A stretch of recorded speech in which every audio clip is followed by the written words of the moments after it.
Hi, this is Maria with Let's Be Fit Today. It's great to be here, and today I'm going to tell you my personal story as it relates to nutrition and fitness and give you some background on why I decided to set up this company, Let's Be Fit Today. I'm originally from Guatemala and I'm currently living in Texas. I've been in Houston for about a year and a half right now. Today is June 9th, 2020, to give you some coordinates. And but my story comes from way back. I was actually an Olympic gymnast. I trained gymnastics from a young age, and I had the wonderful privilege and blessing to be able to compete in world championships, qualify to the Olympics, and reach the Olympic Games. So you could say that in my sport, I went all the way. And I had a lot of help. I mean, there was clearly a lot of hard work on my part, but I had a lot of help along the way from my parents, my family, my coaches, obviously, my teammates, and a lot of wonderful people who helped me. And one of them was my nutritionist, my godmother, a very, very good nutritionist from Guatemala, Barbara. Anyway, she was wonderful at her job, very knowledgeable, very good, very supportive. And despite her great work, and despite me reaching my goals in terms of weight and in terms of body mass composition, I think I went to the Olympics with an 8.4% body fat at 17 years old, which is actually very, very low. So I was very efficient in terms of a gymnastics body and the power and the lean muscle that I needed.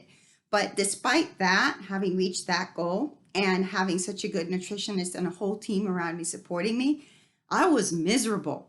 I really started to develop a terrible relationship with food. I was living in such a restricted environment in terms of food, in both quantity and the types of food that I got to eat, that I started to develop, I would say, the beginning of a disorder. I did get to the point where I was binging. There were times where I was completely out of control. I couldn't stop eating. I knew there was a birthday.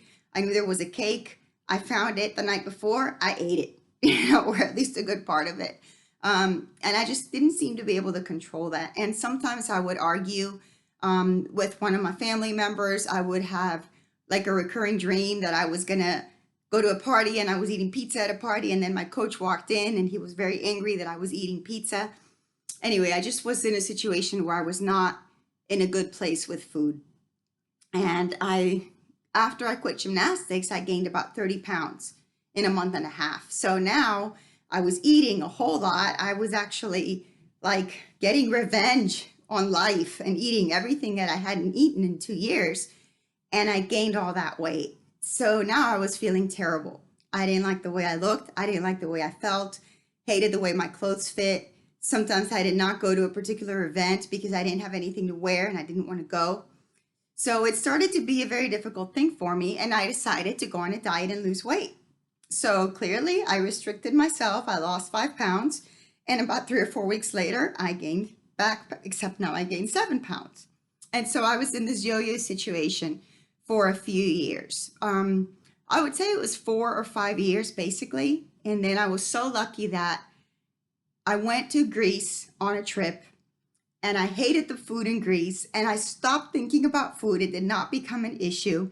I was just trying to eat something and get right out to the activities, to the day's events, having fun, going on a little scooter and maybe eat a few grapes, maybe have a banana, maybe have a little bit of pasta for dinner. So when food stopped being an obsession for me, that's when I lost weight without making an effort. So when I went back to my home country, I said, hey, I've already lost some weight. I want to continue to lose. Clearly, what I was trying to do was burn some fat, not necessarily weight, but we tend to use the term interchangeably. And I said, I'm going to do it this time. I'm going to do it not because of my coach, not because I'm going to weigh in at a clinic on Thursday, not to make anybody happy or sad, not so that I can wear particular jeans or dress. I'm going to do this because I want to learn to eat right. And I want to take care of myself and I want to have great energy for many, many years to come. And I want to look and feel confident. And that's what I decided to do. So I did a lot of, you could say, self-coaching and trial and error. And I started staying away from the type of food that I knew was not serving my goals. And I did start to lose weight and I started to exercise. And after a while, I reached my ideal weight. but then fear remained. So I was afraid I was going to gain it back.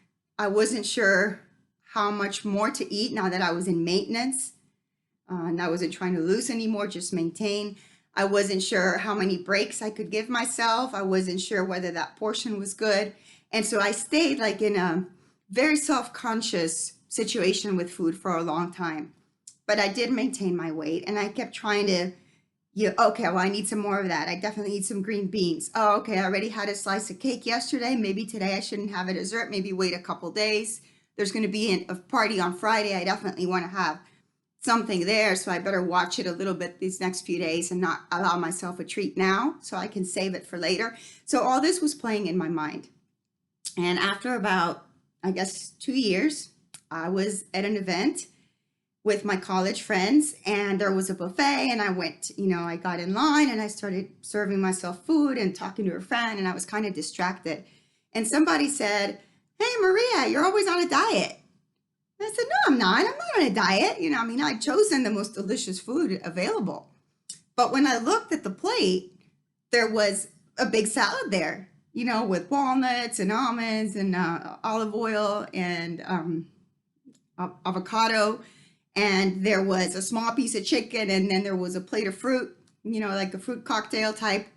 And I was like, oh my gosh, I was so happy because I had subconsciously chosen the healthy choice while I was looking for the yummy choice. I mean, by then, my brain and I guess you could say my taste buds and my body were just looking for healthy things that at the same time I enjoyed eating. So it was no longer a huge effort to eat what was healthy. It was coming to me naturally. And that's an amazing feeling where you don't have to be so scared anymore, where you can eat healthy 80, 85% of the time and, eat whatever you want the rest of the time. But even when you're eating, quote unquote, whatever you want, it's still way healthier than what you used to crave before, just because the body changes and adapts. So that was a wonderful feeling. And then I started to read and study and see so many people suffering so many diseases that are linked to obesity. And then I started to realize that even though I was no longer an Olympic gymnast, I still thought being fit, looking strong, and maintaining muscle mass was important. So fitness always remained something that was very important to me. And then I became a mom. I got married. I had my kids. Right here's a picture of my son competing in swimming at an international competition. So I realized that I also had a huge responsibility on my shoulders to bring the proper nutrition to these kiddos, for their immune system, for their growth, for their lives, for their confidence, for their capacity to find things that were good for them and to develop, a good selection process, ideally from a young age, so they wouldn't have to get to all the stages that I had to go through before I found that balance. So that became super important to me as a mother. And then a few years later, I was just telling everybody, oh, this, and people were asking me questions, and I kept giving all this advice or consulting on nutrition and fitness. And then one day I said, hey, I'm going to study this and I'm going to get certified, and this is what I want to do. And that's what the mission is. So the mission of Let's Be Fit Today is to bring knowledge and tools so that people, adults and young people, can lead healthier, fit, happier lives. That's the mission of Let's Be Fit Today. And for me, especially helping kids who are either overweight or having some nutrition issues, not to mention the athletic kids whom I love to work with and I have so much in common with. It's super exciting. I really enjoy working with kids. I think my zone of genius is there, right around starting with the 9, 10-year-olds all the way up through 17, 18, 19. I really enjoy the energy they're giving me, all the questions they have, how committed most of them really are to their goals and to changing and to learning. So that's what I enjoy doing. And that's the reason that Let's Be Fit Today came about. So thanks for listening. That's my story. And I really hope to be able to help as many people as possible, either on a one-on-one setting or through some of the school settings and team settings that there are, where you can reach a lot of people and help bring the message.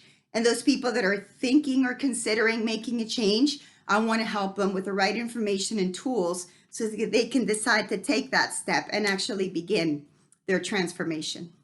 All right, so thanks. This is Let's Be Fit Today, and stay tuned.